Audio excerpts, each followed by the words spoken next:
Assalamualaikum warahmatullahi wabarakatuh. Baiklah, saya Resti Fajriani akan mempresentasikan makalah saya yang berjudul Fair Value versus Historical Cost.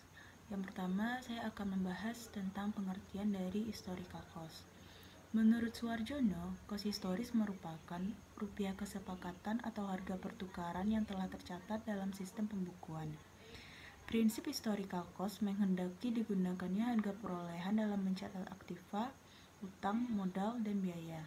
Yang dimaksud dengan harga perolehan adalah harga pertukaran yang disetujui oleh kedua belah pihak yang tersangkut dalam transaksi. Harga perolehan ini harus terjadi pada seluruh transaksi di antara kedua belah pihak yang bebas. Harga pertukaran ini dapat terjadi pada seluruh transaksi dengan pihak intern, baik yang menyangkut aktiva, utang, modal, dan transaksi lainnya. Menurut Amalia, historical cost principle adalah prinsip yang menghendaki digunakannya harga perolehan untuk mencatat aktiva, utang, modal, dan biaya. Yang kedua, saya akan membahas tentang konsep historical cost.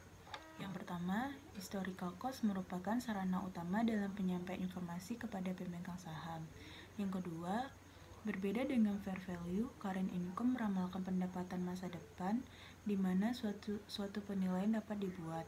Yang ketiga, earning tidak melaporkan harga, hanya melaporkan input dan output pasar.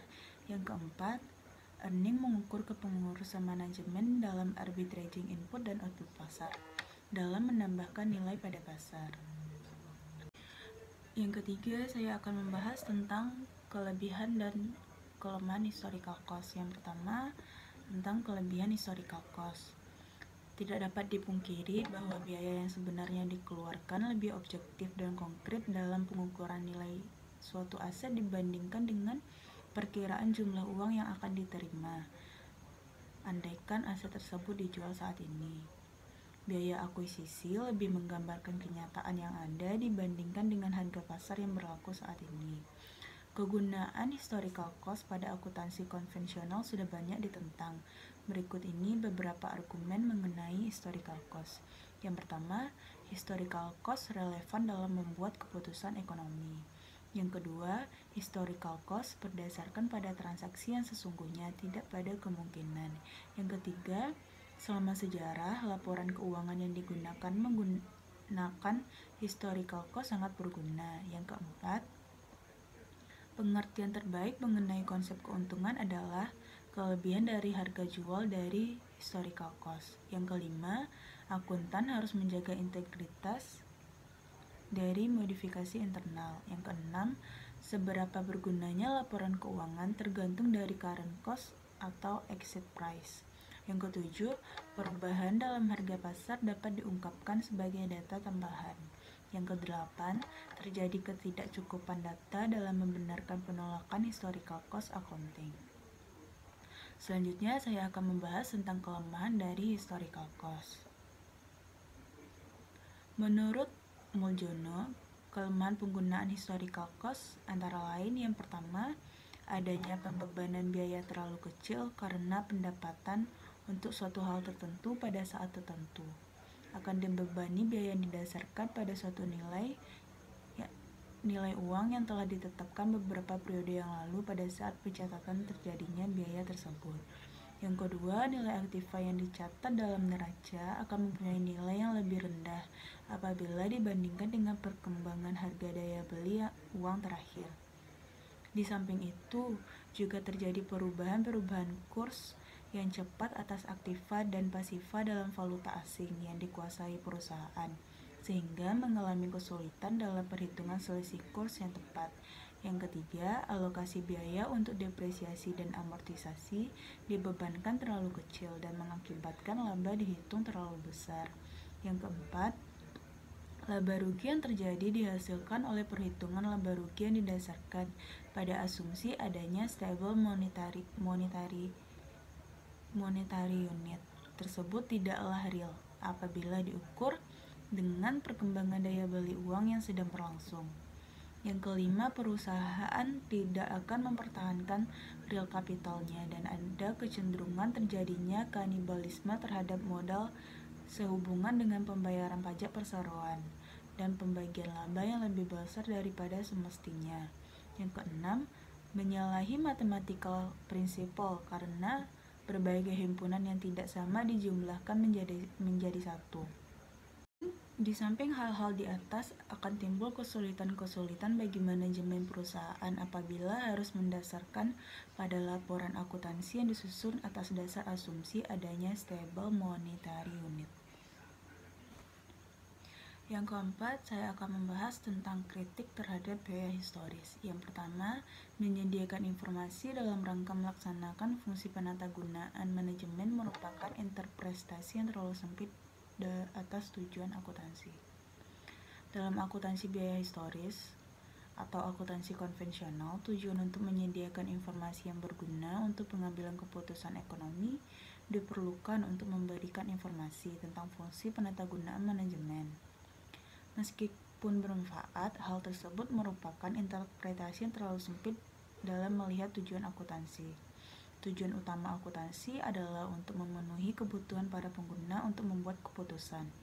Investor tidak hanya berkepentingan dalam mengetahui berapa nilai yang mereka investasikan pada perusahaan, tidak hanya tertarik pada fungsi penatagunaan manajemen. Namun, mereka juga tertarik untuk mengetahui kenaikan atau penurunan nilai investasi mereka seperti yang tersaji dalam net asset perusahaan. Mereka juga menghendaki untuk membuat prediksi mengenai arus kas perusahaan di masa depan. Oleh karenanya, penting untuk menerapkan pendekatan yang melihat ke depan, yang dapat memberikan informasi lebih relevan daripada hanya menyajikan informasi di masa lampau. Semakin terkini informasi, maka semakin objektiflah informasi. Oleh karenanya, menggunakan biaya historis tidaklah logis untuk memenuhi tujuan akuntansi. Akuntansi biaya historis gagal dalam fungsinya memberikan informasi yang objektif. Banyak keputusan mengenai pencatatan, pengukuran, dan pelaporan informasi yang jauh dari objektif dan rentan manipulasi. Yang kedua, akuntansi biaya historis meskipun bermanfaat namun tidak cukup untuk mengevaluasi keputusan bisnis. Pernyataan biaya historis mengaitkan pada barang atau jasa hanyalah fiksi. Pendukung akuntansi biaya historis berpendapat bahwa manajer membutuhkan data biaya historis untuk mengevaluasi keputusan masa lalu mereka. Namun, kebenaran suatu keputusan masa lalu haruslah diperhatikan dengan apa yang terjadi di pasar. Suatu penilaian pantas atas keputusan masa lalu memerlukan suatu bagian dari total laba dalam periode yang diberikan antara laba dari operating activities dan laba dari gain or loss terkait dengan holding asset and liabilities saat harga berubah.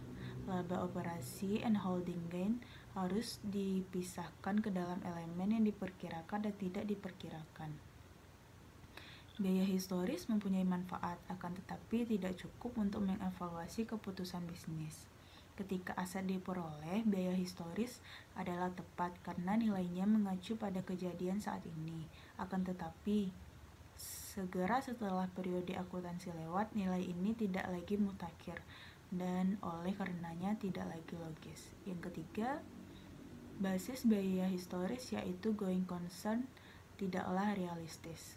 Salah satu pembelaan penggunaan biaya historis adalah prinsip going concern, di mana menganggap umur perusahaan adalah tidak dapat ditentukan sehingga ekspektasi normal mengenai item non-moneter akan terpenuhi. Inventory diperkirakan akan terjual dan non-current asset akan sepenuhnya digunakan dalam bisnis. Oleh karena itu, biaya historis dari aset atau bagian yang dialokasikan merupakan jumlah yang tepat ditandingkan dengan revenue. Penggunaan non-current asset bukan kemungkinan penjualan atau pembelian adalah relevan. Namun, pada kenyataannya, tidak ada bisnis yang berlangsung tidak pasti ke masa depan, jadi akan lebih beralasan untuk mengasumsikan penghentian daripada keberlangsungan.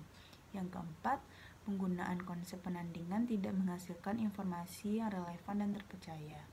Konsep penandingan menyatakan bahwa ketika revenue dihasilkan dan beban yang timbul dalam menghasilkan revenue ditandingkan dengan revenue untuk mendapatkan laba, sering Non-current asset digunakan untuk menghasilkan revenue.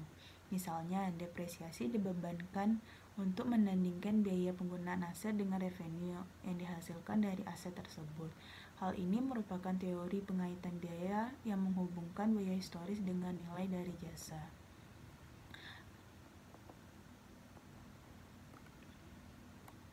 Yang kelima, akuntansi biaya historis hanya menduga kebutuhan investor yang tertarik pada analisa pasar, bukan intelijen investor yang tertarik pada apa yang sebenarnya terjadi pada perusahaan.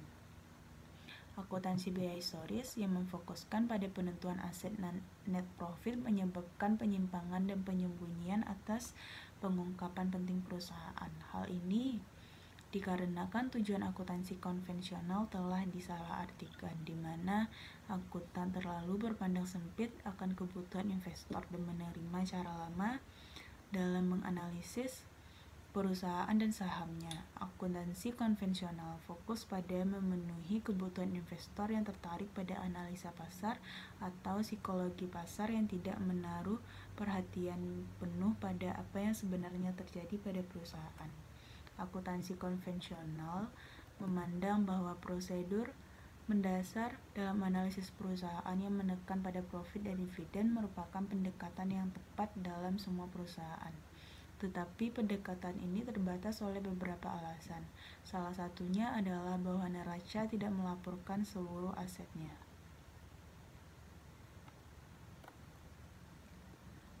Akuntansi seharusnya memberikan informasi untuk investor canggih dan pintar yang tertarik pada apa yang sebenarnya terjadi pada perusahaan. Investor tertarik pada nilai, praktek akuntansi konvensional. Praktek akuntansi konvensional menekankan pada tingkat pengembalian saat ini dibanding profitabilitas jangka panjang, dan investor diasumsikan naif. Hal ini mendorong kreativitas pelaporan keuangan yang memungkinkan penyimpangan data yang dilaporkan, seperti aset dan revenue yang dilaporkan lebih tinggi atau beban dan kewajiban yang dilaporkan lebih rendah.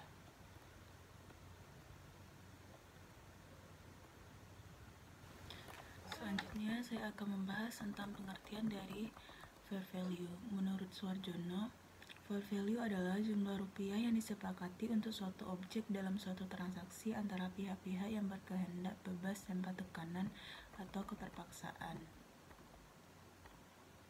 Nilai wajar ini digunakan untuk mengukur satu aset, sekelompok aset, satu liabilitas, sekelompok liabilitas, konsiderasi bersih dari satu atau lebih aset dikurangi satu atau lebih liabilitas terkait, satu segmen atau divisi dari sebuah entitas, satu lokasi atau wilayah dari suatu entitas, satu keseluruhan entitas.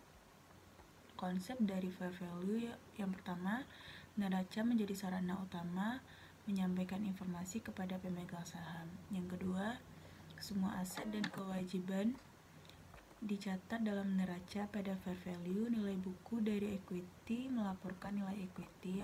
Yang ketiga, laporan laba rugi melaporkan economic income, karena itu hanyalah merupakan nilai atas suatu periode. Yang keempat, mengikuti prinsip ekonomi yang berubah dalam nilai yang tidak meramalkan perubahan-perubahan masa depan. Earning tidak bisa melamarkan earning masa depan, tetapi ini tidak menyangkut untuk penilaian karena neraca menyediakan penilaian. Yang kelima, unexpected earning menjadi kejutan untuk nilai, melaporkan tentang risiko dari investasi ekuitas. Volatility dalam pendapatan adalah informatif nilai pada risiko. Yang keenam, rasio price per earning adalah realisasi nilai pada risiko dengan penafsiran yang sangat berbeda untuk hal tersebut pada historical cost. Yang ketujuh, income melaporkan kepengurusan manajemen dalam menambahkan nilai untuk pemegang saham. Singkatnya, neraca memuaskan tujuan penilaian dan ikhtisar laba rugi menyediakan informasi tentang risiko dan kinerja manajemen. Selanjutnya, pembahasan tentang pengukuran fair value.